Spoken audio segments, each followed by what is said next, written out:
At the end of every day, look at yourself in the mirror and ask, did I get better today? Monday, get better. Tuesday, get better. Wednesday, get better.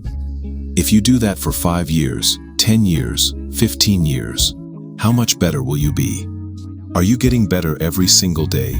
That's the real question. And it all comes down to taking small steps.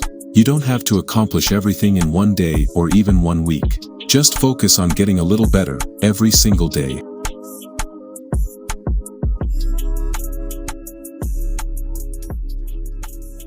And welcome back to another episode of Real Estate AF, where the AF stands for And Finance, and I'm your host, Mark Jones, and we are powered by LoanBot, smarter mortgage matching, and now available on the App Store and Google Play. And today's topic, guys, we're going to be getting into some granular things that have been in the media. Some folks have been asking, what does it all mean? And some have already formulated their opinions based on the person that announced it.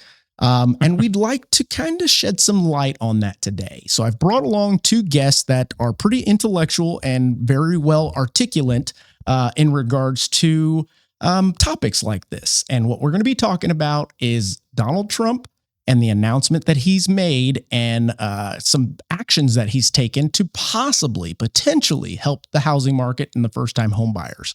So without further ado, let me introduce my guests. Let me first introduce John Hudson. Welcome back. I feel like reigning champion. Yes, sir. Yes, sir. You, matter of fact, you and Dylan Shively are among the top two that have been on this show, and you guys bring the fire every time. It's always a pleasure to be back here, Mark. I love talking housing. Obviously, right? I'm a mortgage dork. That's right. Maybe a better way to put it, right? So, but I'm passionate about it. Yes. Passion gives us power. That's exactly correct. Yep. And then we have our second guest, Colin. Last name Corrington. My apologies, yeah. Colin. Tell us about yourself, man. And the reason being is no one knows who you are from my show, so to speak. So please give us the long form. The long form. Yeah. Man, how far back did we go? I was born on a hot day in August and back in the 1900s. No, a real estate broker is what I do. We actually have a real estate brokerage that is focused around being an investor. Okay. I was telling John when he stepped out earlier that I actually held my Series 6, 63, and 26 for about 15 years. Got really into investing. Once you kind of figured out that real estate's where it's at when it comes to it, that's kind of where I put my whole focus into it. Plus the SEC got mad at me for the amount of hard money loans I had out at the same time. They told me I had to clean that up or get rid of my license. So I was like, I'm not using it anyway. No, I remember having mine as well. I was with Chase Bank. Wasn't actually doing investments. I was just referring it out. But we had to go through that whole process. Yeah, I was with Citi, kind of the same thing. I would do some on my own. But then we started a little brokerage because most brokerages don't like investors. And it sounds weird, but I started off as an investor, and you need a lot of data to be a good investor. Yeah. And not to sound rude, but about 90% of real estate agents are just idiots and they don't understand what I'm trying to do here. And I was like, I can pass a test. So I went to the test, and one thing led to another. Now I'm a broker, and we have probably 70 agents that are all investor minded that kind of come and work with us. And very good. So that's kind of my background in the real estate. Local here in San Antonio. Yeah, right there off of North New Braunfels over. How the hell have I never met you? That's awesome. Okay. People to know. Well, you're in here now. And we are going to kick this topic off. And I wanted to play a quick video to kind of give it a bit of context.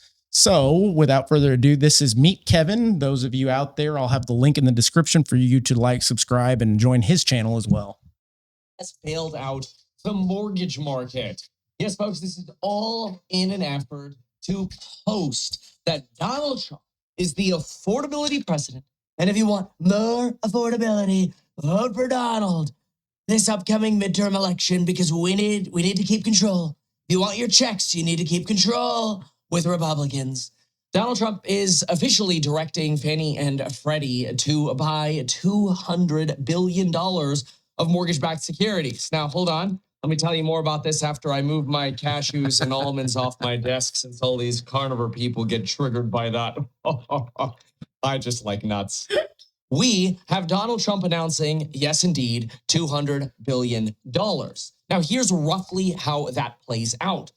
Because Fannie and Freddie don't actually have $200 billion, they're going to have to create some kind or come up with some kind of creative manner to get their hands on that money, which likely means they're going to have to utilize the equity in their portfolios to issue debt because they do not have the cash sitting around. Now, I will explain this in detail, but Donald Trump says that practically this will drive mortgage rates down, monthly payments down, and therefore the cost of owning a home down, making it more affordable. This is part of his populist branding to make life more affordable, because we all know that when the government gets involved, things always get more affordable. Never mind. Okay. So that was I love that statement. Yeah, I love that last statement. exactly. So that being the case, we'll start with the announcement of the $200 billion in mortgage-backed securities that Fannie and Freddie are being directed to purchase. Would any of you like to break that down for us? Yeah, I'll jump in. Fantastic. Here's what I'll say real quick. The mortgage or the housing affordability problem is not a political problem. It's a math problem. Amen. Plain and simple.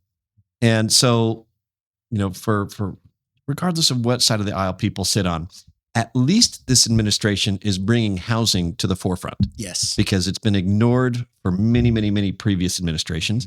And nobody wants to talk about how affordability got worse under previous administrations. That's correct. That's correct. So props to the Trump administration for bringing this up. Now, what I'll also say, some of their ideas misguided and absolutely. Absolutely. I'll be the first to say that. They don't know. Not everybody that's throwing out ideas up there, I think, is a housing professional. We'll correct. Just throw that out there. Mr. Pulte, for example. But I will say this, the purchasing mortgage rates are created, right, based off of the demand for mortgage-backed securities. Correct. It's a simple law of supply and demand. If there's more supply and less demand, then you have to do something to attract investors, right? That's right. Which is what? Raise yields. Mm-hmm.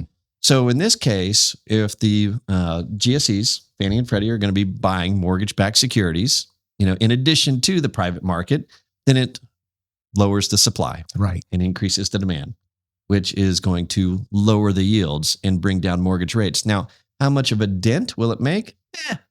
That remains to be seen. Right, but at least it's something. I agree. And it's not going back to what the Federal Reserve did when they were buying over $1 trillion of mortgage-backed securities, which drove rates down into the threes. This $200 billion, it's a shot. It's a little injection. It'll help a little bit, but it's not a long-term fix. Correct. Correct. And in essence, it is, like you said, attracting more investors towards those mortgage-backed securities. I mean, it increases that demand. Yep. If they're buying more of them, therefore, that's going to come down a bit. Correct. In theory, in theory. And we did see that when the announcement came out. I mean, we did see mortgage rates come down a little bit, which was nice. Now, at the same time, too, what this gentleman was putting out there, he makes it sound like this is a brand new thing. Well, in reality, Fannie and Freddie, they were already buying mortgage-backed securities. That's right. Just not to this degree. That's correct. And thank you for saying that, because it is perspective when we're hearing videos like this. We're seeing headlines of some sorts.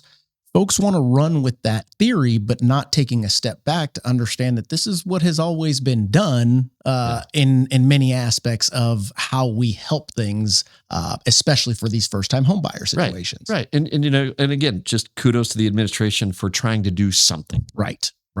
Now, I've done plenty of research on this, and we know that headlines move markets. Initially, you're always going to get that spurt of speculation one way or another. Trying to get ahead of the curve. Yeah.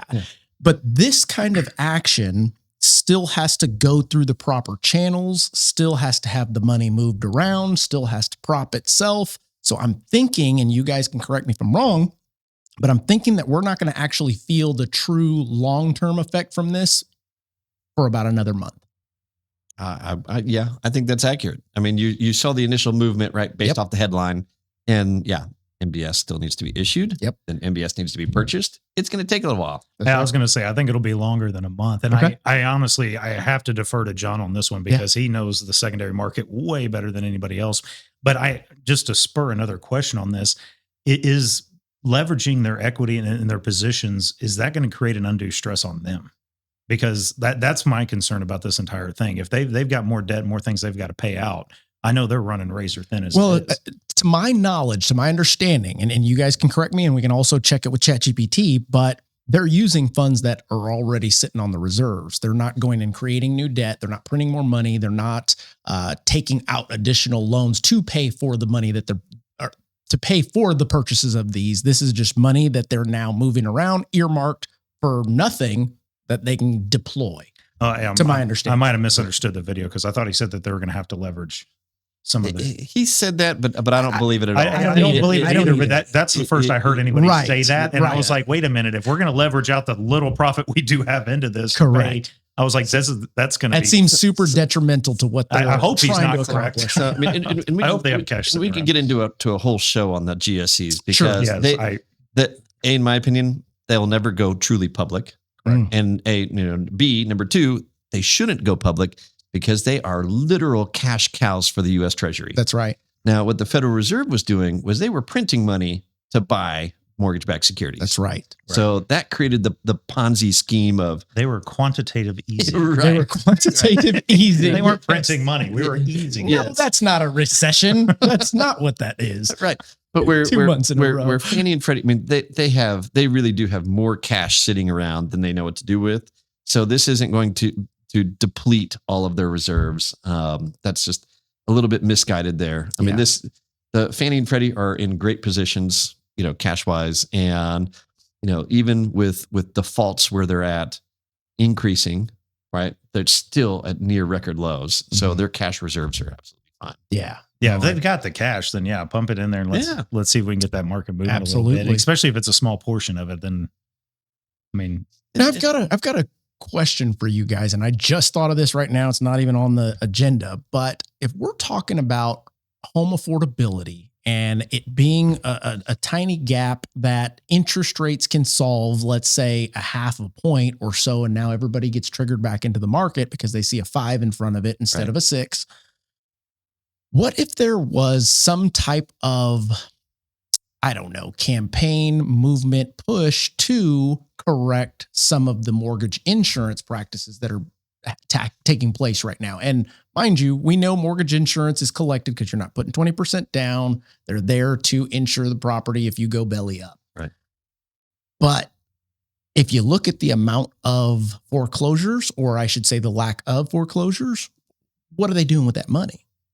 And therefore giving me the concept of, if most folks have $150 in mortgage insurance every month and it drops to 25, there's our extra money for somebody to afford without even touching rates, without touching the market, et cetera. Yeah. No. I mean, is that wild? No, it's not completely wild. So on conventional loans, right? Fannie Mae and Freddie Mac. Yep. So mortgage insurance companies are publicly traded. So they are for-profit entities. And so I don't see, you're not going to be able to get a government mandate necessarily to lower mortgage insurance on conventional loans. Now, what Fannie and Freddie could do is reevaluate loan level price adjustments, LLP, credit score risk, loan to value risk, what type of property risk, loan amount risk. I mean, you name it.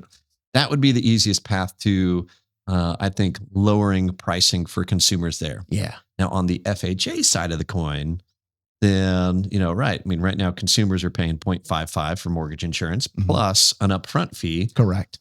MI should be lowered on FHA.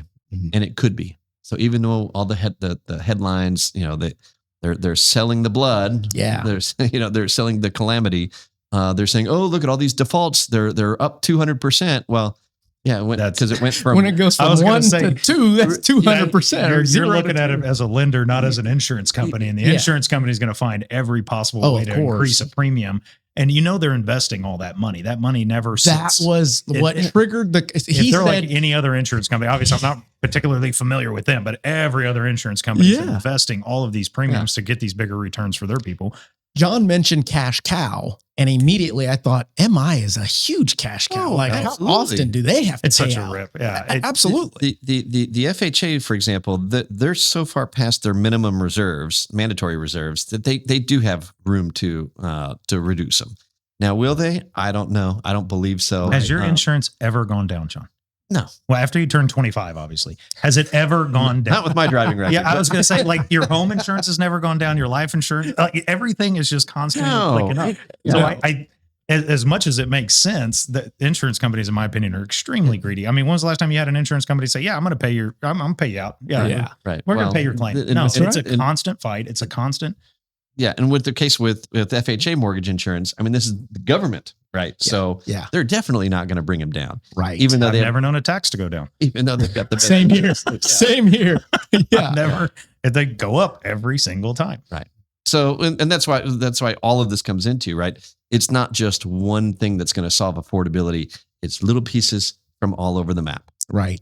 Right. That's how we fix affordability in the long run. Yeah. To your point that you made earlier, like the adjustment of the debt to income and all those kind of things, that makes me a little bit nervous because that's kind of how 2008 happened, right? All the ninja loans and all of that stuff happening. And you get people a little too extended. And so that Dodd-Frank and all that stuff that came out afterwards really tightened everything. The pendulum swung. And I agree. It needs to be eased up a little bit, but I feel like that's a really slippery slope.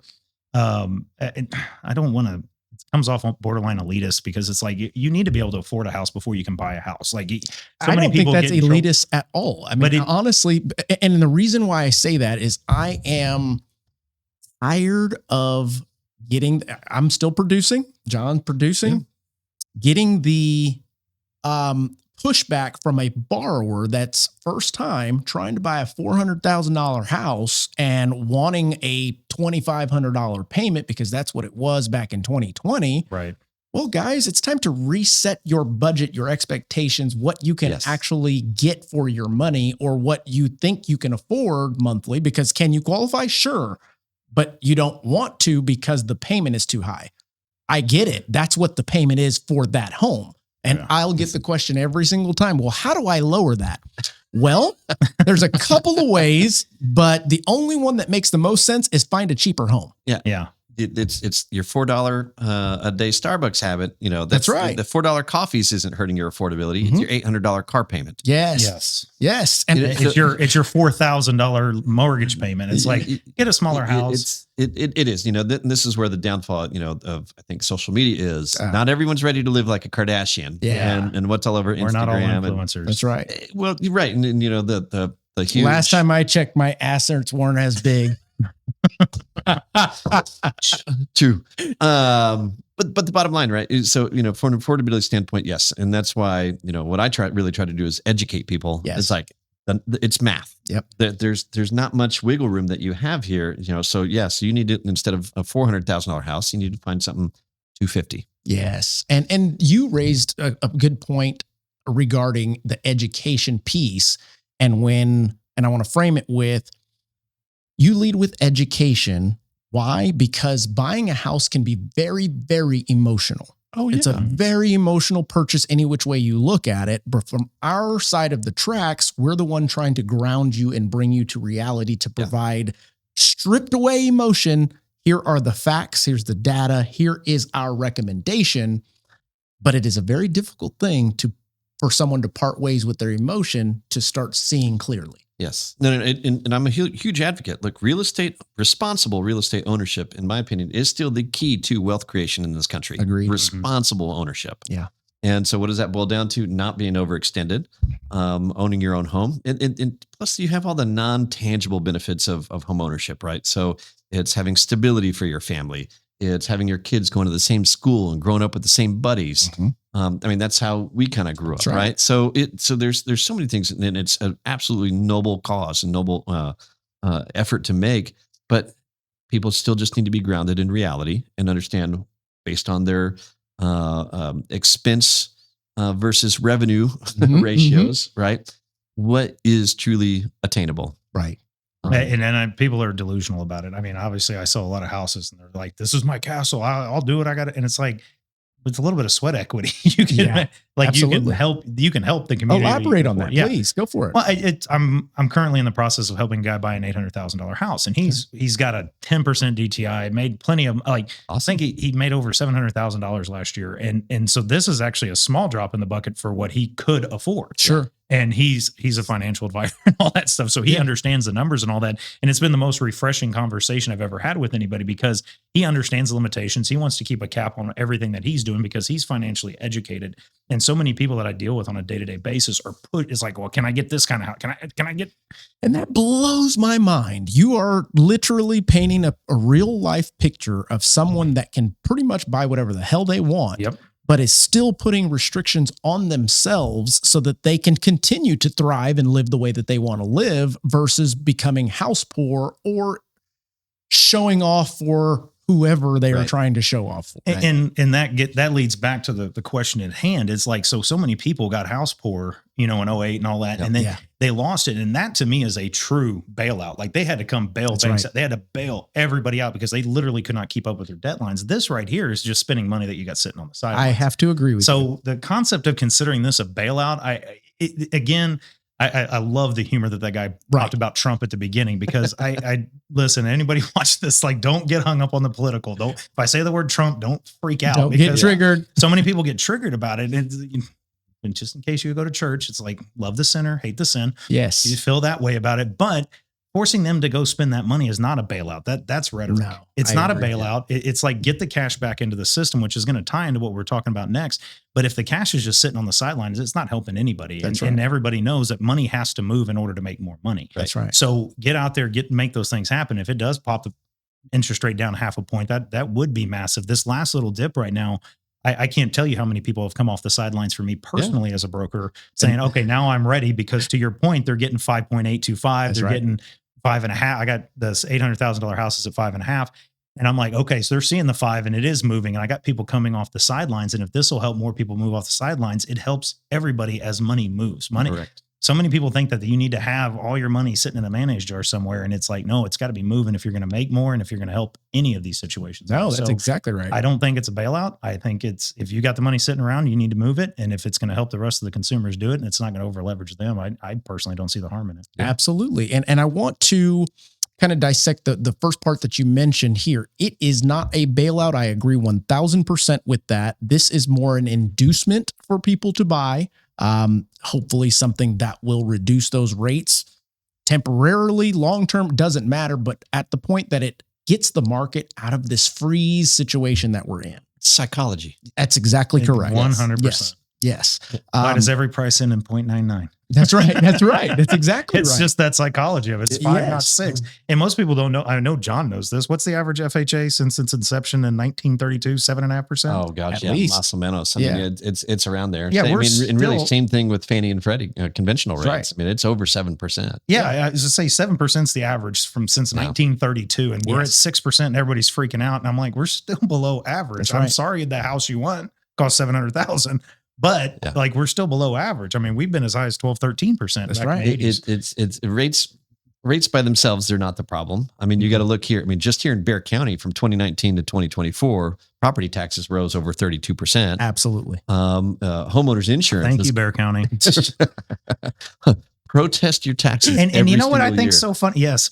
Where's the camera? Protest the taxes every single year. And you know what's so funny is, like, every school district's still doing bonds.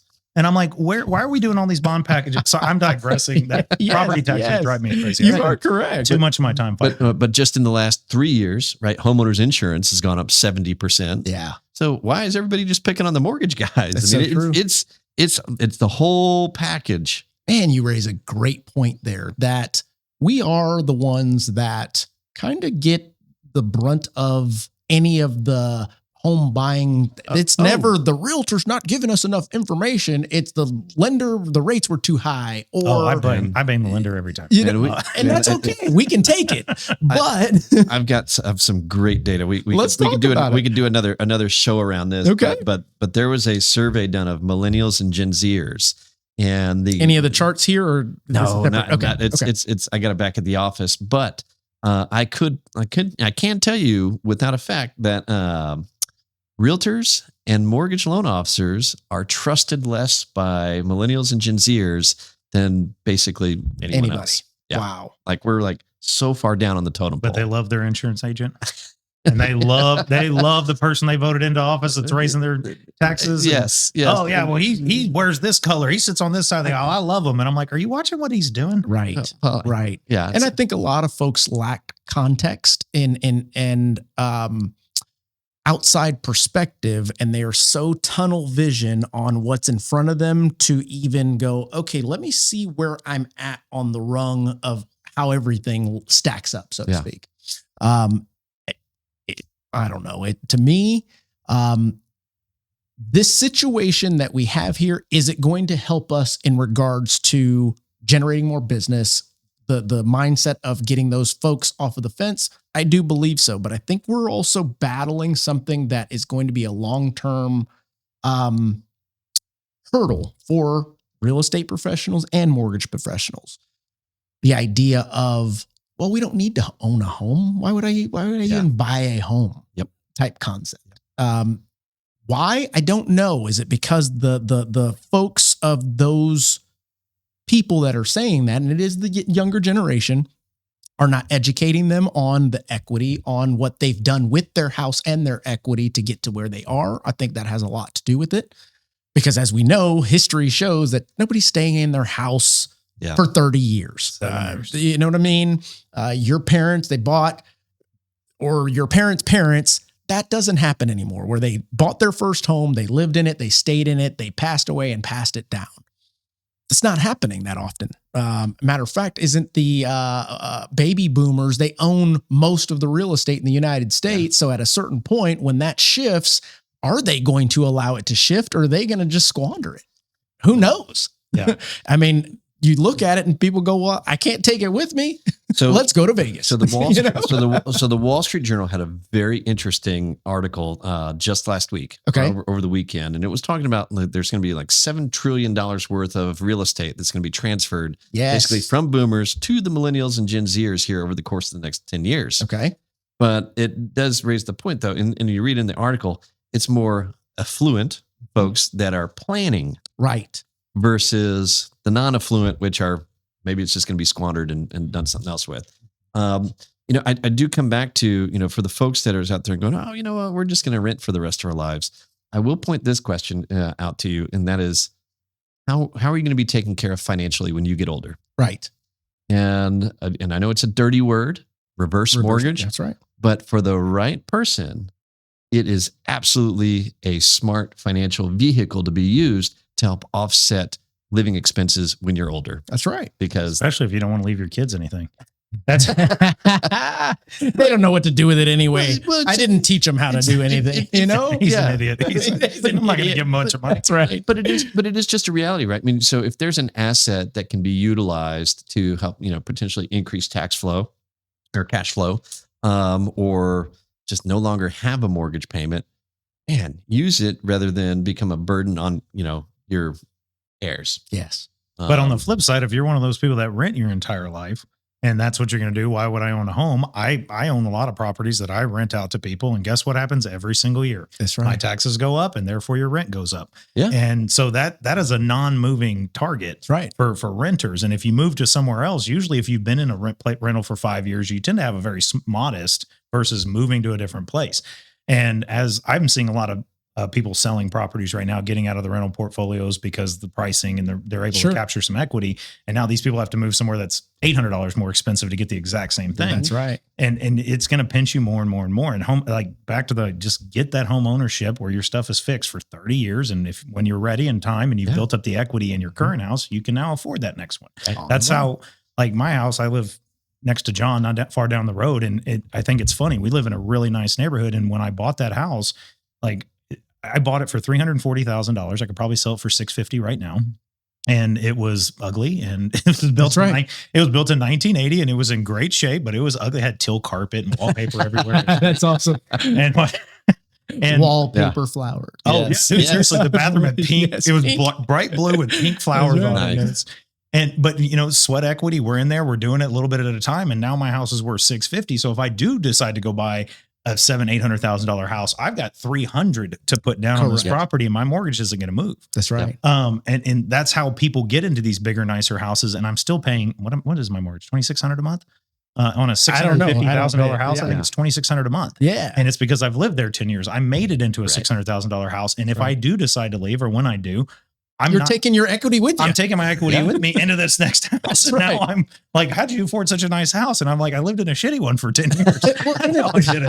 In addition to that, people do not capitalize on the concept of living in the home past 2 years and not being taxed on that equity that they're transferring over. Yep. I mean, we're taxed on everything else, but when you get to a point that you have X amount, realize that that's untaxed right now, you know? But that also leads to the next topic, which is the idea of Donald J. Trump putting a halt on institutional investors purchasing single family homes. Yep. This one's really intriguing because I have so many thoughts on this. With like that lending stuff, that's more John. That'll be fun. Let me speculate on an economic prediction. So I've got an article here. It says Trump signs an order to limit Wall Street investors in single family housing. Let's see what this article says. I'm going to skip over the summary and go straight to this. So January 20th, President Donald Trump signed an executive order on Tuesday to restrict large institutional investors from competing with individual home buyers in efforts to make housing more affordable, the White House says. To preserve the supply and single-family homes for American families and increase the pace of homeownership, it is the policy of my administration that large institutional investors should not buy single-family homes that could otherwise be purchased by families, said Donald Trump. Let's see here. Trump under pressure to address voter affordability concerns ahead of congressional elections this year. This recent push pushed a number of majority policy proposals aimed at boosting home ownership and reining in living costs. Early in January, Trump ordered Fannie Mae and Freddie Mac for the $200 billion that we just talked about. Trump ordered Tuesday directly his administration to promote home sales to individual buyers, restricting federal programs that facilitate sales in single-family homes to Wall Street investors and review acquisitions by large investors. So I've got plenty to talk about with this. I'm sure you guys do as well. There's plenty of topics that come from this, but I do want to kind of start with the fact that I don't think that this is going to do a damn thing but piss people off. I'll be honest. Why? Here's why. You own investment properties. You own I'm not an institution. Most of the homes that are being purchased for investment purposes are from mom and pops, not the Black Rocks, not the. You think that's incorrect? No. I'm agreeing with you. Okay, I was like, wait a minute. Mom and pop dominate. That's right. The rental market, not hedge funds or Wall Street. And it's not even close. Yeah, like nowhere near close. Yeah. So I get some data, and then Colin, I'll have you weigh in here. But go for it. And this is basically as of the end of 2025, the share of rental properties out there for investors that owned between 1 and 9 properties, 77%. So your larger mom and pops, maybe smaller LLCs, between 10 and 29 was 16%. Between 100 to 999 properties, 4%, and then 1,000 plus homes, 3%. And then what this also doesn't include is what the ban doesn't include is build to rent. Build to rent has a carve out. That's right. So that's not included. But the bottom line is mom and pop dominate single family rentals. Is that data based on actual homes or is it doors? Single family. Single family. Yes. Yeah. Okay. Yeah. I've looked that stat up as well. That's on the money. Yeah. So it's not. That's where I got what I just said so powerfully. Well, but see, like everything's got a double-edged sword. Is it going to affect it? Everything's going to move something. A butterfly flaps its wings, right? Something's going to happen. And I'm kind of with you. I don't know what's going to happen. Right. Because you got to realize, yes, okay, so all of a sudden BlackRock and all these guys are not going in there and buying these things. And most people don't realize this. They're very regional. That's right. I was going to say the same thing. They are not just going to every single auction. They're hanging out in Atlanta. They're hanging out in Georgia. That's right. They're hanging out in these places where they have high rental markets. They're not stupid. They didn't have this money because of this. And they're targeting these very specific markets. And if they stop buying in that market, is it going to help Atlanta's home values? I think it will. But on the flip side of that, I think it's going to help too much. Yeah. Because now all of a sudden we have billions of dollars that were being pumped into that market. That's right. That have just been cut off. Yes. And so the bottom's going to probably fall out underneath it, which is going to be great for homeowners. That's right. Unless you already own your home, then all of a sudden your market value just drops. Right. Yep. And guess what? Your taxes probably aren't going to go down with that. That's right. And it's going to create a different kind of problem, I have a feeling. Then you also have the idea, kind of going back to what I was talking about a bit ago. Let's say all of these homes are now freed up. But if you've got buyers that are watching the media and still going, well, interest rates are too high, well, then who's going to buy them? Well, and also, so let's keep using Atlanta as the target. If I pull all these guys out of Atlanta, the home prices are going to drop. Does that mean that the Atlanta population is ready to buy homes? That's my point. Right. Are they even ready? If they're buying in Atlanta because Atlanta is a perpetual renter market. Yes. And they know that. And all these renters lose their house. Right. Where are they going to go? Right. And we're going to end up with a bunch of, it's going to be like China, right? They got so many empty and vacant houses because it's just like, what are we going to do with those? Who is going to buy them?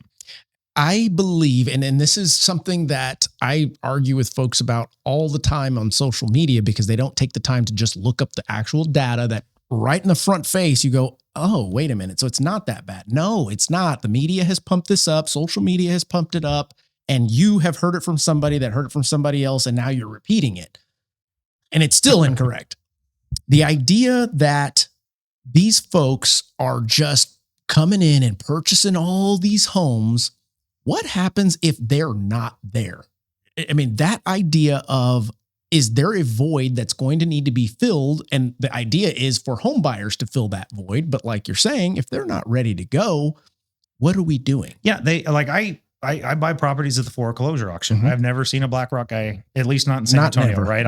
Nope. I invest primarily in San Antonio, and would I expand my operation if all of a sudden there's 10 million empty houses in Atlanta? Yeah, probably. Because it's going to be extremely cheap to get in there. Sure. But I think it's going to do, I think it's going to help, but I think it's going to help too much. That's kind of my prediction on this, depending on how, in those particular regions. Do I think it's going to affect San Antonio? No. Do I think it's going to affect other markets? Not so much. But in some of these markets where they have a ton of capital invested, if they, it's supply and demand. If all of a sudden they dump all these properties, which I doubt they're dumb enough to do it all in one fell swoop, they'll, segment it out. But it's going to slowly bring all the prices down to a point where it's going to be difficult to put them back in. Well, here's the challenge that a couple thoughts on that. Number one, Trump is amazing at selling the sizzle. Yeah. And that's what we're doing here. We are selling the sizzle, baby. I literally just, that's awesome. But it's true. I didn't say sizzle, but yeah. And the reality, right, is that, when you're in politics, you got to have a villain. Mm-hmm. So it's very easy to go and say that, it's Wall Street, it's hedge funds, they're the villains. When in reality, who was our biggest competitor here in San Antonio during the COVID rush? Your online, your QuickBooks, Quicken, Rocket Mortgage. Well, but I was going to say too is it was people that were moving here from California. Oh, sure. Sure. It was because they were finding homes that it's like, wait a minute, well, they sold. I can buy that for that. Okay, give me two. Yeah. Right. And I don't care if I pay 20 to 50,000 over. Sight unseen. That's right. It was. I mean, how many? What's the percentage of Airbnbs to non-Airbnbs in downtown? I mean, it's. I can look it up. So look up Dignity. Yeah. You would just be curious to know because it's not the hedge funds and Wall Street that's the biggest problem for the consumer, and it's not a political problem. Housing affordability it all comes back to math, right? And so to your point, Colin, is like, landlords disappear tomorrow. That doesn't mean housing affordability got better. Maybe a little bit, but. Does it mean that everyone's going to all of a sudden go out there and become a homeowner? No. And that's the problem. And then do we loosen up the requirements so much that we can actually get them in there? And then we end up with this whole problem all over again and we're backsliding. Right. So what I put here was, what are you guys' thoughts, having talked about what we just did a moment ago, that could it change things? Sure, maybe, but I don't think it's going to change much. It'll only maybe hurt. Do you think that this was done to kind of appease the opposition? And what I mean by the opposition is all the folks going, tax the rich, right? Tax the rich. The rich guy's always got the it. bad guy. Yeah, that's right. Yeah. And sell the this villain. on its face, Donald Trump saying, no, investors, you can't buy. Maybe it gets somebody to go, I didn't like that guy, but you know what? Maybe. I think what's funny about it, honestly, if I was sitting on that portfolio it's kind of time. Yeah. Like you've captured the equity you're going to capture. It's going to slow down quite a bit. Yeah. And they're going to want some of their cash back because I think that we're going to have some more market fluctuations that are going to find better opportunities to buy. And I think they're already they're happening. Okay. Yeah, you're right. We can't buy anymore. No big deal. That's right. I agree. Yeah, we're going to cash out. Now we're just going to go build to rent. Yeah, we're going to build to rent, or we're going to put it in other markets, and it's just so. Amy, if you could throw that up on the screen real quick. So we looked up what we were trying to find here: the amount of owner-occupied versus investment properties in the inner city of San Antonio only, and it looks like it's only pulling up data from 2023. But I can only imagine it hasn't changed much, right? It's about that still. Still okay. So we're at 52% of owner-occupied. Yay, we're winning by 2%. But renter occupied is 47%. So that means almost half of the homes in our inner city are owned, and I will go as far as to say, by mom and pop investors. Yes. There's not all these institutional investors come into town. Zillow was here for a little while. What was the other one? Not Open Door. Orchard? Orchard. Yeah. Orchard. They're gone. Yeah. They sold quick. They lost their ass. They got out. Yeah. Well, it was a different strategy too. They were buying to flip, right? They wanted the quick profits when everything was so hot and heavy. They were playing with funny money. Yes. Yeah. Why? Well, lead generation money comes out of thin air, and you got plenty of it when realtors need to buy leads. Oh, and they were believing absolutely. They were believing their Estimate too. Yeah. Honestly, that was a big problem because when they would offer me things on properties, I sold a bunch of stuff to Orchard. I was like, take this turd. Yeah. And they would overpay me 40% over what a San Antonio investor would pay. And I remember thinking to myself, and I'm like, y'all used y'all's own estimate, didn't you? You used your own. And then one of the most interesting stats, we'd have to look it up, but the CEO of Zillow sold his $5 million house for $600,000 below his own estimate. I was like, so even his house isn't right in his own system. And if you're buying based on that crap. Yeah. And so don't ever call a realtor and say, my estimate says my house is worth this much. Don't do that. It's a question from that waste perspective. Do you think that, how do I put this? I can't even remember what it was. It'll come back to me. Zillow, you're buying homes, all that jazz. Well, while you're thinking Go of for it. that, but along the lines of this, man, I saw the Sabor housing forecast years ago, and it was one of those charts where I saw it once and then never could find it again. But it was literally a heat map of San Antonio, and it was, like basically blue was you owned, red was you rented. And it was basically take the map of San Antonio, and if you cut it in half, the north side was obviously dominated by majority ownership, and the entire south side was dominated by majority renters. Mm-hmm.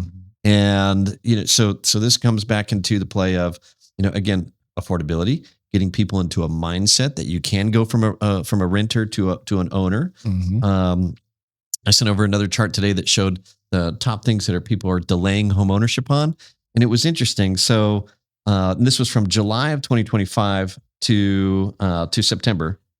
And the number of people that said 41 or in July of 2025, 41% of folks said that they were saving money for down payment, and that was holding them back from buying a house. In September of 2025, that had jumped to 50%. So that tells me that people are wanting to, but man, the down payment thing is kicking their butt. And at the same time, though, from rates, people waiting for rates to go down dropped from 32 to 26% in that time frame.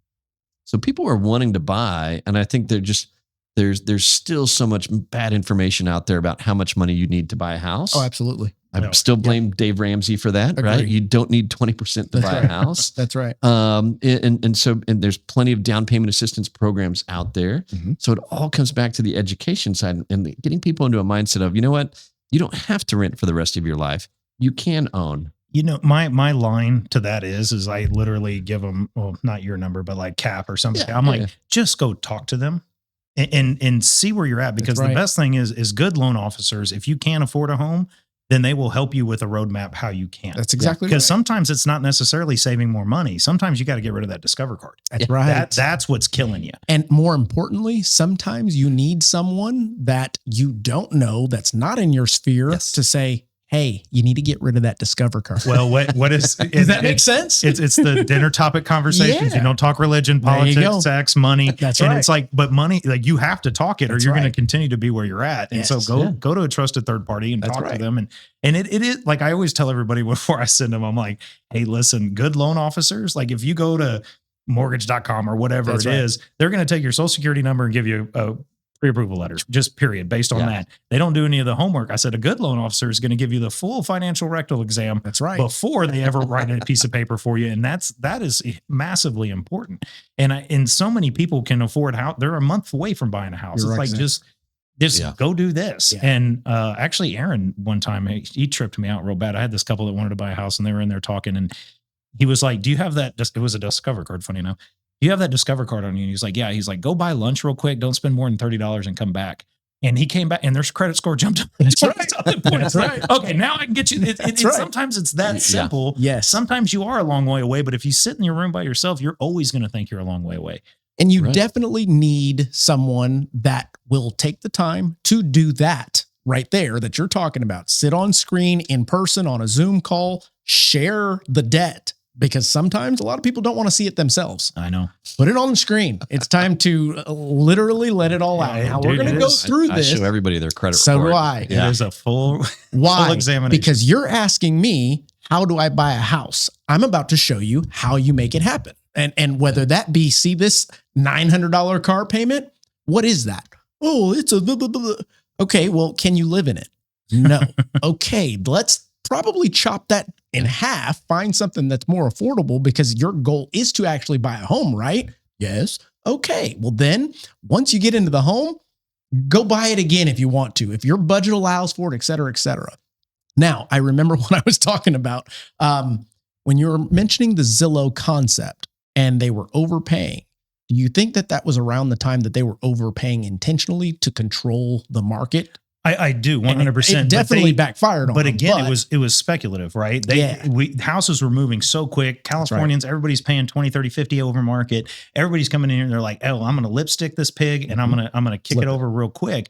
And they got caught holding billions. That's right. Yeah. And then everybody's like, yeah, we're done doing that. And it was too short of a timeline. With these big hedge funds going in here and buying all of this stuff, they're able to hold it indefinitely, Yeah, right? Because you're they right. paid cash for it. They don't care. They're making enough cash flow on it. They're making a long-term play on it for cash flow. I was Almost looking for like definitely. the last 2 or 3 years, they're 10 to 12% like clockwork. Yeah. And if you've got that already working for you and you're cranking rents every month too, there's no real reason for them to dump it.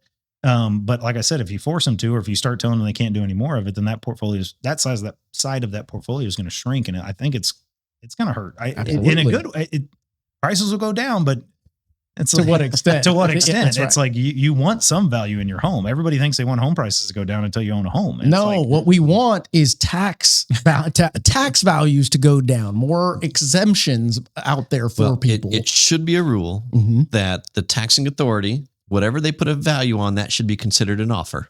I like that. Are you ready to buy it? I've That's got right. if you say it's worth this much, here. I'd sell my house right now for what they think it's worth. Yes. we have a bunch of empty houses and renters again. Here we go.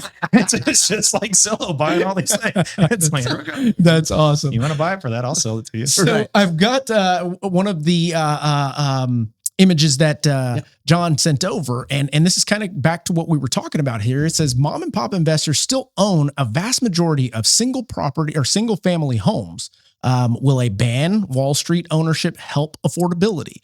And you've got the literal, and I love this because it shows perspective at its finest. The institutional investors make up a sliver of the entire market. Am I reading that correctly? That is what accurate. Yes. You know, and that is amazing. Once you see it, right? And you, Right. and you Perspective. yes. And now it's like, oh wow. Okay. Well, man, Trump's selling the sizzle over here. That's right. That's well, right. and he's selling hate the rich, right? It's like it's that sizzle. I think you're right. I think he's probably trying to get a few more of the votes on the other You side. know? Going, yeah, he's attacking the problem. Art Yeah. of the deal. He's not dumb. Anybody that wants to think he's dumb is sorely mistaken. So you've got a couple of other ones on here. Do you want me to throw those up so we can talk about? Yeah, because the build to rent one is actually really interesting. I'm curious as those. There you go. And the data here, and this is interesting, right? So look at the note. In 2025, build to rent deliveries were 45,000, a roughly 3% share of annual new housing supply. So build to rent compared to what D.R. Horton and Lennar and every other home builder are putting out there, they built 45,000 homes, but that's still only 3%. Yeah. So even the build to rent is still overall a relatively small number when you look at it that way. So, to that end, I mean, I say, continue to build to rent. Yeah. Yeah, most definitely. And what I've seen too is I've seen some of the build to rent guys out there actually kind of creating also more build to own or rent to own. Right. So it is an avenue that perhaps, can be used to help get people into a house responsibly. And what about this one here? The big one here, right? And this is, again, I throw this out there. Still to this end, down payment is still the number one issue keeping people out of a house. And what I find strange with that is with all of the data that's out there,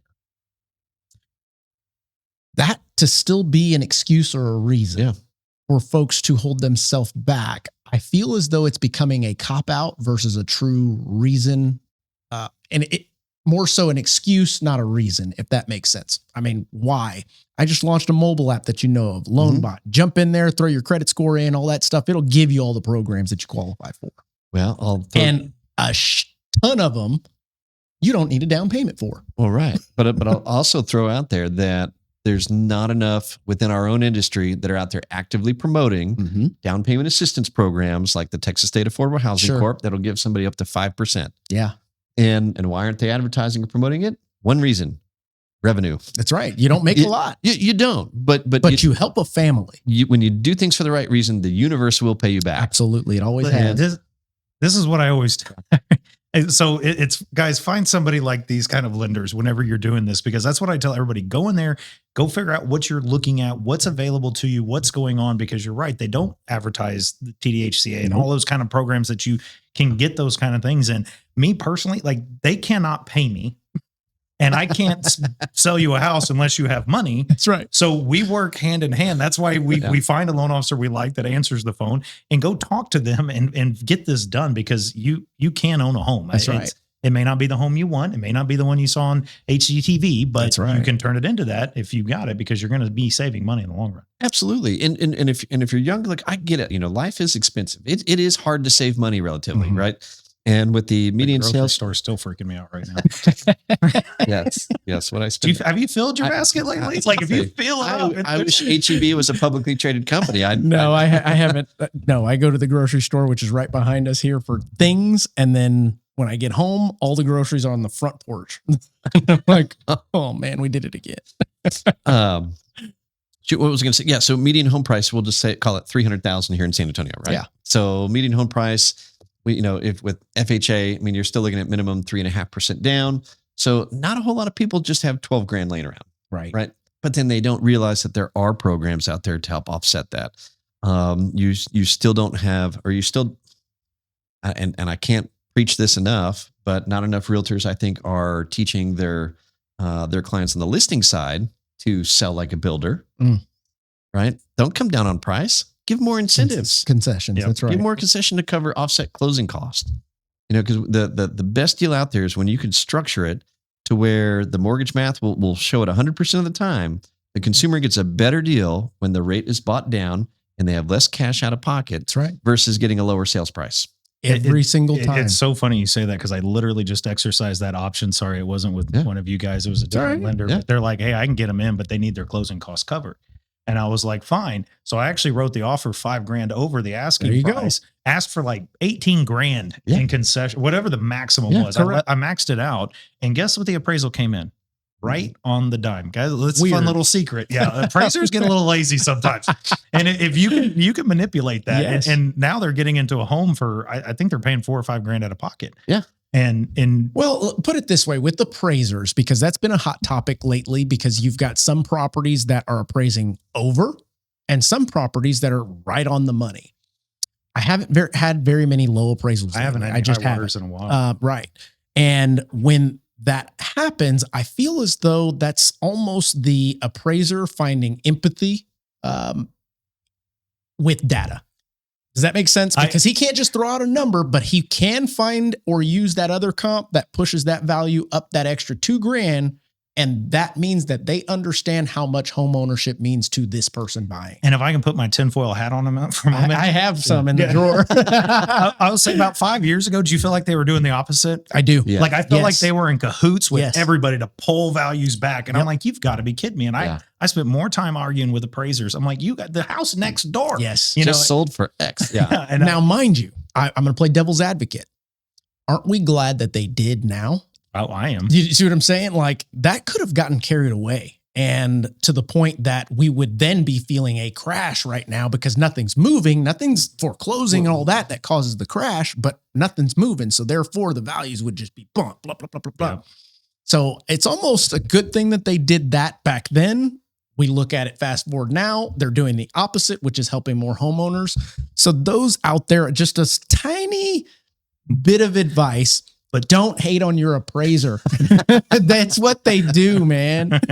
Let me argue with them, right? Yeah, I'll argue. You don't get mad. I'll get mad. That's right. But that's why like BlackRock has been helpful. Like I'm pretty sure like if we keep on that, because I did see they bought a lot in Atlanta. If they would not have bought in Atlanta, what would the Atlanta market Good look point. like right now? Yes. Like what would it be? Detroit in the 80s. Maybe Detroit in so. the That's 80s. right. Wow. You were going to say something. Oh, I forgot what I was going to say, But but it it happens. was sure it was along those lines, and I think it was just I think the appraisers are doing a good job with the data that they have, and I think the good ones are reaching out and having conversations with agents. So saying, wait, how did you get this number? Oh, okay, because a lot of times there is data out there that's not in the MLS. Yeah, most definitely. So guys, to kind of round this off, cap it off, I want to kind of end with, and there's no wrong answer, right answer to this, but being that we've got news in the media, we've got some movement of some things that could potentially help home buyers with affordability, two things working at once.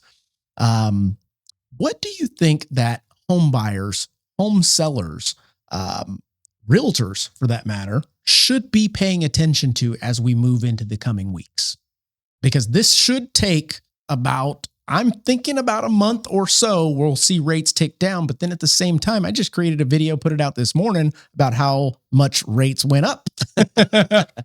So it's like people ask me all the time, what do you think rates are going to do? And I tell them straight up, if I knew that, I would not be doing what I'm doing. I promise. And you've got your finger on the Greenland. pulse. That's right. And to me, the answer always, it's Will Rogers, right? 1930, buy real estate and wait. That's right.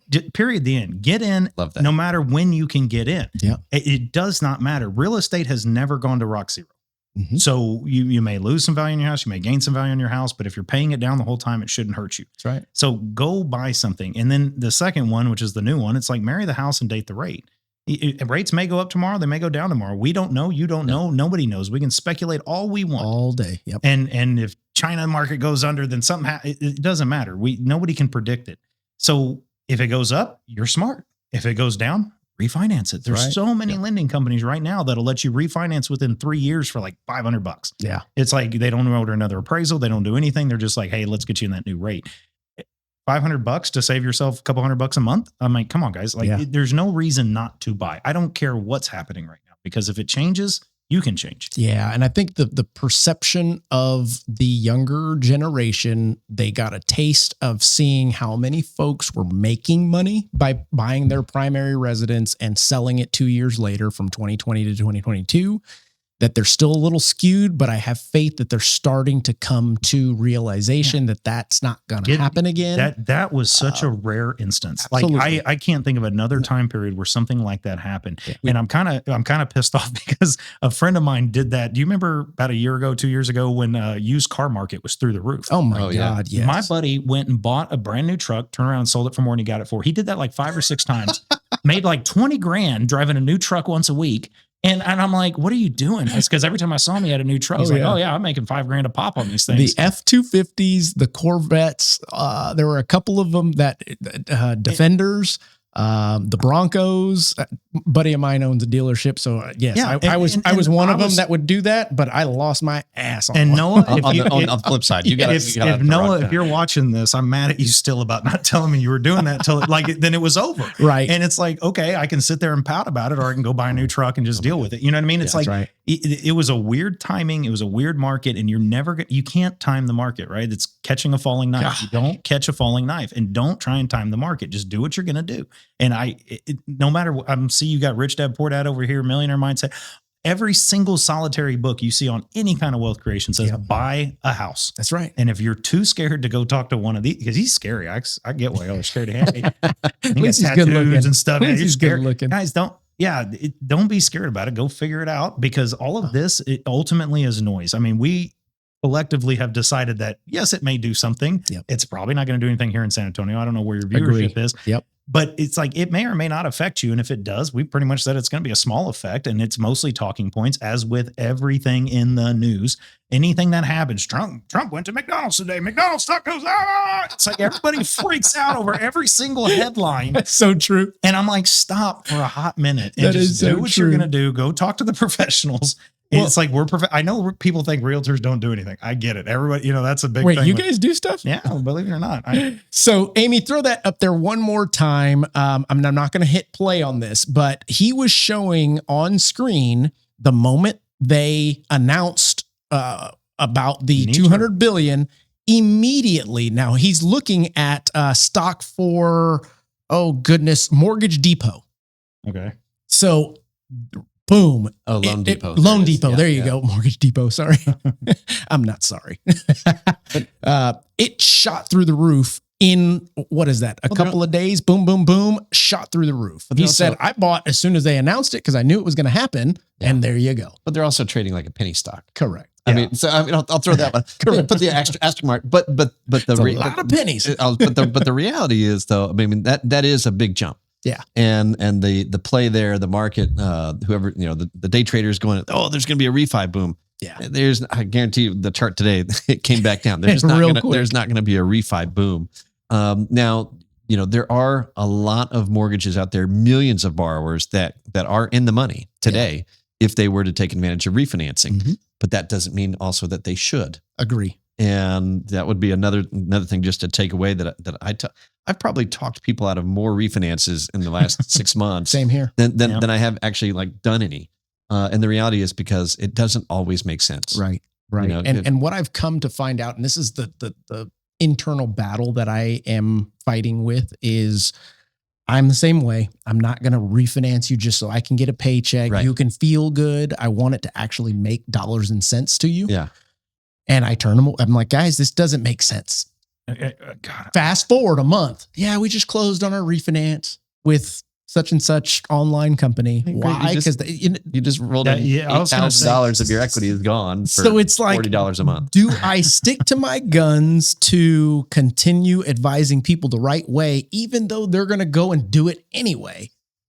Or go ahead and jump into what all the other paper pushers are doing? For me, I'm going to stick to my guns and continue to do that because it will be fruitful for me down the long run. It's the same thing with me when I go look at houses and people, I do a lot of investing and they're like, I want to dump this house. And I'll walk in and I can't tell you how many times I tell people, I was like, never sell this house to an investor. That's right. You can get more money online just as fast, or listing in the MLS, right? Don't do that. And when it comes to the loan officers, guys, if you don't sit down with them and look them in the eyes, you need to take people's advice. Yes. You need to be able to listen to them.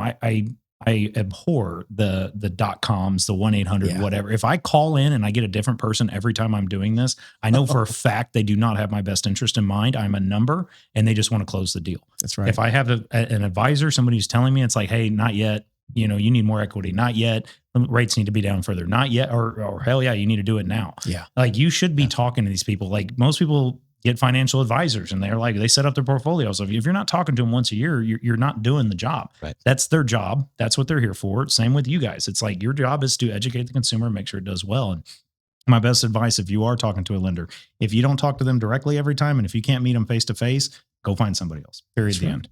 That's right.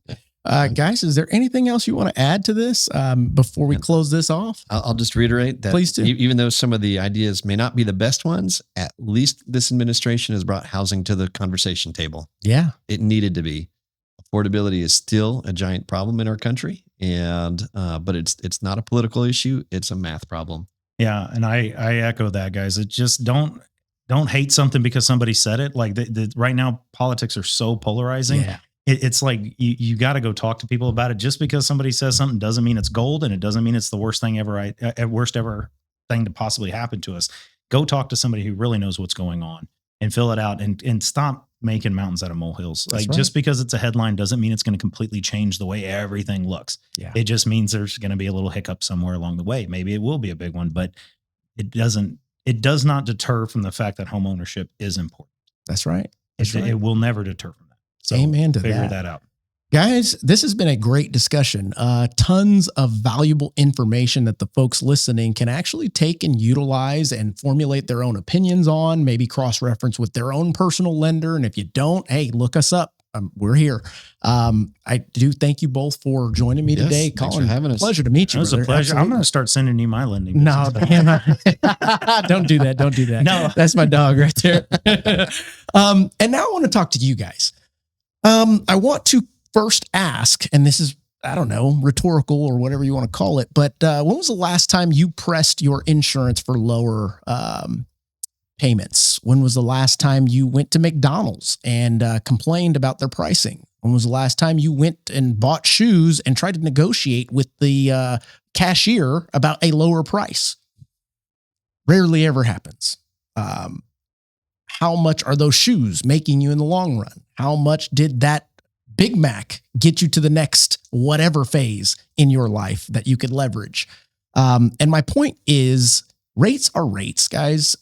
You've got property that can eventually build some equity for yourself that then down the road you can leverage to utilize to grow your empire, whatever that may be. Pay off old debt, put kids through college, pass down generations, make memories. But I think what we need to get off of is focusing so heavily on interest rates and be more informed about the strategy that you're actually using to purchase your home. Get with professionals like John and Colin here, and do the research. Stop getting on headlines, and actually speak to an individual that does this for a living. I guarantee you, I'm not going to go to a doctor to ask him mortgage advice. Okay. That being said, guys, we are going to continue to bring you guests like this in the lineup for 2026. Let's throw this on the screen. Let's get to it. And your channel. We are just under 40,000 subscribers. I think we can do it by the end of next month. So we do need your help to do that. Like I said, guys, like, subscribe, share with a friend. If you're getting something out of this, please make sure to do so. But other than that, we will catch you on the next one. Adios. At the end of every day, look at yourself in the mirror and ask, did I get better today? Monday, get better. Tuesday, get better. Wednesday, get better. If you do that for 5 years, 10 years, 15 years, how much better will you be? Are you getting better every single day? That's the real question. And it all comes down to taking small steps. You don't have to accomplish everything in one day or even 1 week. Just focus on getting a little better every single day.